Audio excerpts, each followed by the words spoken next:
একে তো আড়িয়াদহ কামারহাটির ত্রাসে আতঙ্কে এখনো ভুগছেন সাধারণ মানুষ সুশোভন সরকেল এবং জয়ন্ত সিং এ, তার উপরে সোদপুরে তৃণমূল কর্মীর বাড়িতেই দুষ্কৃতীদের হামলা, দুষ্কৃতীদের তাণ্ডব, বাড়ি ঘর ভাঙচুর করা হলো। তৃণমূল কর্মীর বাড়ি গাড়িতে ভাঙচুর, প্রতিবাদ করায় হামলা, মদ খাওয়ার প্রতিবাদ করায় হামলা জানা যাচ্ছে। কথা বলবো প্রতিনিধি সুবীরের সঙ্গে। সুবীর, কি হলো? দেখো, তোমাকে জানিয়ে রাখি, পানিহাটি পৌরসভার 15 নম্বর ওয়ার্ড, সে 15 নম্বর ওয়ার্ডের প্রান্তিক এলাকা, সেখানে কিন্তু তৃণমূল কর্মী তার বাড়িতে কিন্তু ভাঙচুর চালানো হয় এবং ভাঙচুর চালানোর পাশাপাশি তার যে টোটো চালায় সে টোটোতেও কিন্তু ভাঙচুর চালানো হয় এবং মদ্যপান এবং যে গাঁজার যে আসর বসে সেই মদ্যপানের প্রতিবাদ করাতেই কিন্তু এই ধরনের হামলা চালানো হয় এবং স্থানীয় যুবক গুড্ডু সিকদার সহ তার দলবলের বিরুদ্ধে অভিযোগ, খড়দহ থানায় অভিযোগ দায়ের হয়েছে। এখনো পর্যন্ত কিন্তু অভিযুক্তকে পুলিশ গ্রেপ্তার করতে পারেনি, তার খোঁজে বিভিন্ন জায়গায় তল্লাশি চালাচ্ছে। পুলিশ তাড়াতাড়ি পদক্ষেপ করুক, না হলে এইরকম ভাবে দুষ্কৃতী তাণ্ডব তো চলতেই থাকবে, কিছু বলাই যাবে না। একদমই ধন্যবাদ। গুড্ডু শিকদার বলে একজন আছেন, ওইখানে মদপথ খেয়ে এসে টোটো ভাঙলো, ভাঙার পরে আমরা আওয়াজ পাচ্ছি, আমি ঘর থেকে বেরোতে পারছি না ভয়ে, হাতে অস্ত্র আছে। তারপর দেখি গেট ধাক্কা, খুব জোরে জোরে ধাক্কা মারছে। আমরা প্রতিবাদ করেছিলাম, এই যে এখানে যেহেতু এরা উল্টো পাল্টা জিনিস করে, খাওয়া দাওয়া করে, নেশাবান করে। শান্তিনিকেতনে যারা রবীন্দ্র অনুরাগী, কোপাই নদীর অনুরাগী, সেই কোপাই নদীর অবস্থা দেখুন, যমুনার অবস্থা দেখেছিলেন। এই রকম ফেনা, এটা কি দূষণের কারণে? কি কারণ? কোপায়ে ফেনা রহস্য, ফেনায় ঢাকলো কোপাই নদী। দিন কয়েক ধরে এইভাবে কোপায়ে ফেনা জল, ফেনা দেখতে কোপায়ের পর আবার ভিড়ও হচ্ছে। স্থানীয়রা কি বলছেন দেখুন। আগে তো আসেনি, এই 3 দিন ধরে এরকম আসছে জলটা। এই 3 দিন ধরে ফেনা বইছে? জলটা কালো আর ফেনা হচ্ছে। এর আগে কখনো হয়েছে কোপাই নদীতে? আগে হয়েছে কিনা বলতে পারবো না, অত খেয়াল নেই। আপনি কতদিন ধরে এখানে আছেন?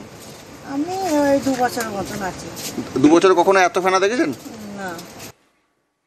আমরা অবশ্যই কোপাই নদী নিয়ে যথেষ্ট চিন্তায় সবাই, কারণ এইরকম ফেনা কেন?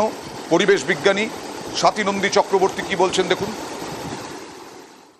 কোপাই নদীতে যে সাদা ফেনার মতো দেখা যাচ্ছে, এটা মূলত যেটা বোঝা যাচ্ছে যে আমাদের ওখানের যে কোপাই নদীটা, সেটা কিন্তু জলটা দূষিত হয়েছে এবং সেটা ধারণা করা যাচ্ছে যে ওর মধ্যে ফসফেট জাতীয় যদি কোনো বস্তু এসে পড়ে বা সেখানে যদি আরো কোনো অর্গানিক ম্যাটার্স যদি এসে মেশে, তাহলে কিন্তু এই ধরনের ফেনার সৃষ্টি হয় এবং সেটা অবশ্যই পরীক্ষা নিরীক্ষার মাধ্যমে কিন্তু আমাদের প্রথমত সেটা বুঝতে হবে যে আসল রিজনটা কি।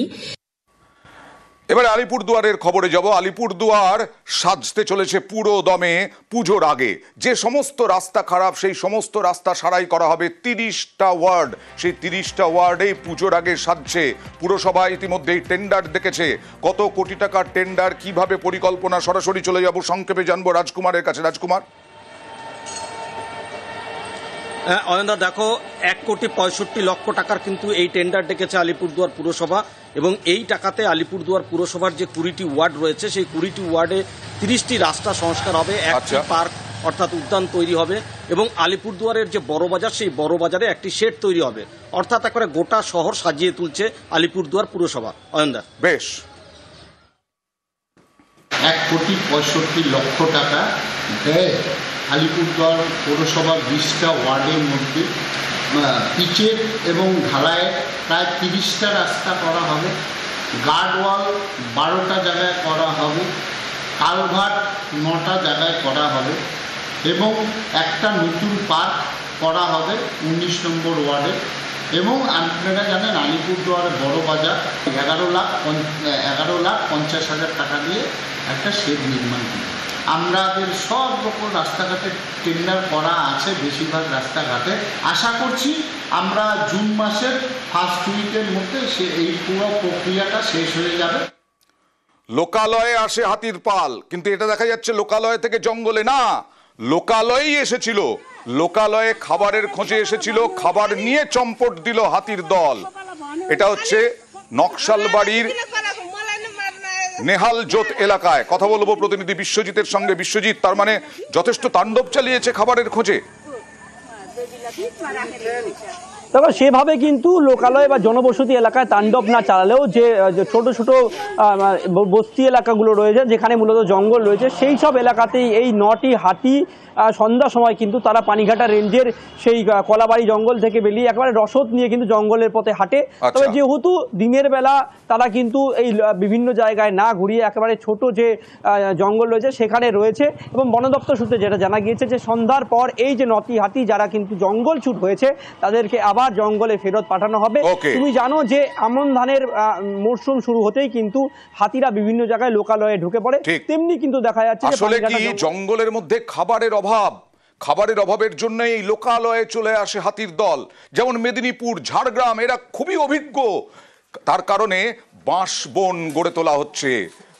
বাঁশ গাছ হচ্ছে হাতির পছন্দ খাবার।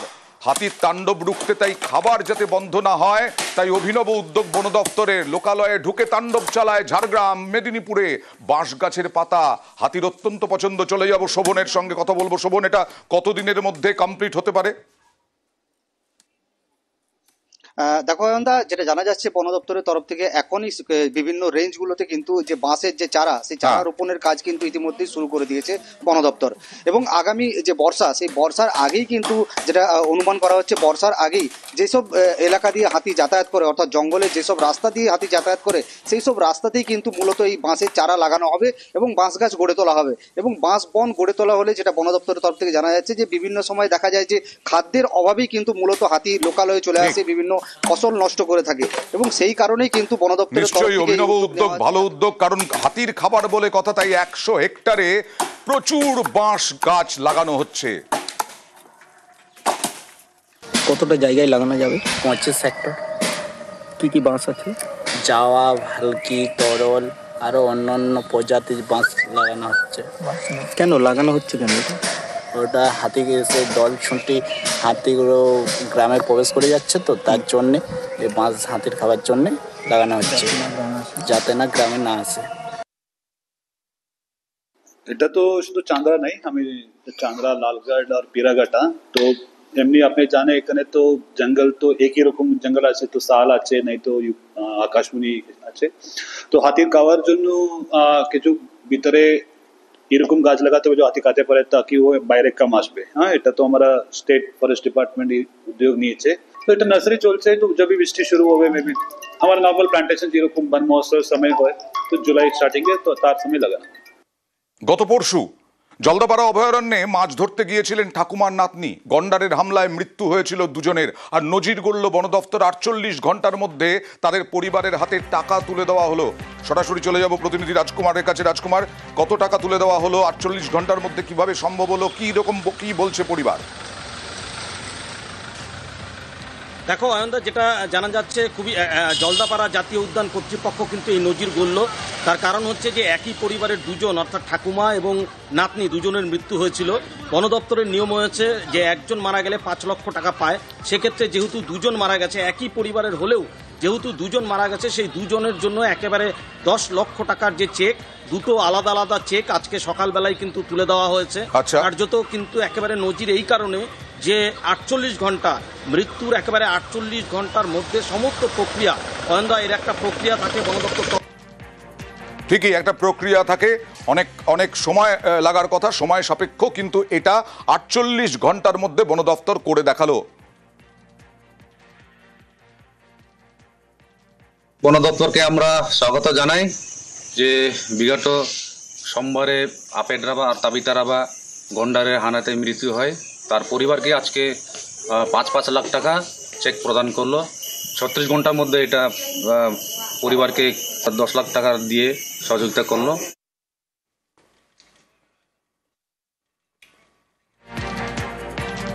টিপি কোথায় পাবো?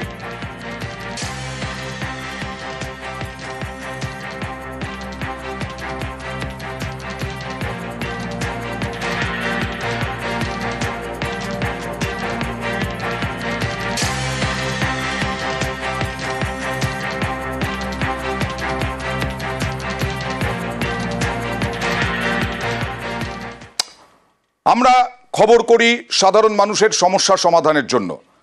আমরা দেখিয়েছিলাম 29 এপ্রিল কোতলপুরে, বাঁকুড়ার কোতলপুরে এক্সরে মেশিন খারাপ গ্রামীণ হাসপাতালে। আমাদের খবরের জেরে সেই এক্সরে মেশিন সারাই হলো।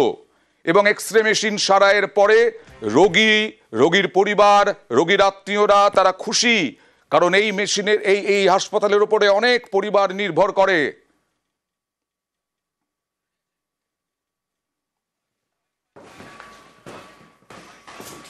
অনেকদিন ধরেই খারাপ ছিল, সাধারণ মানুষ পরিষেবা পাচ্ছিল না। তো খবরের জেরে মোটামুটি আজকে এক্সরেটা আবার নতুন ভাবে চালু হয়েছে এবং সাধারণ মানুষ সুবিধা পাচ্ছে, সুযোগ সুবিধা পাচ্ছে এবং আসছে।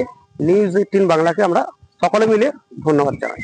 খুবই খুশির খবর, নিউজ 18 বাংলার খবরের জেরে এটা হয়েছে একমাত্র। এই এক্সরে মেশিনটা এতদিন খারাপ ছিল, বহু মানুষ পরিষেবা থেকে বঞ্চিত হচ্ছিল, মানুষ স্বাভাবিক পরিষেবা পাবে, আমরা খুবই খুশি। ডিএমএস স্যার খুব দ্রুততার সঙ্গে এটা চেষ্টা করেছেন এবং উনি সফল হয়েছেন। ডিএমএস স্যারকে অসংখ্য ধন্যবাদ জানাই, আর তার সঙ্গে ধন্যবাদ জানাই নিউজ 18 বাংলাকে।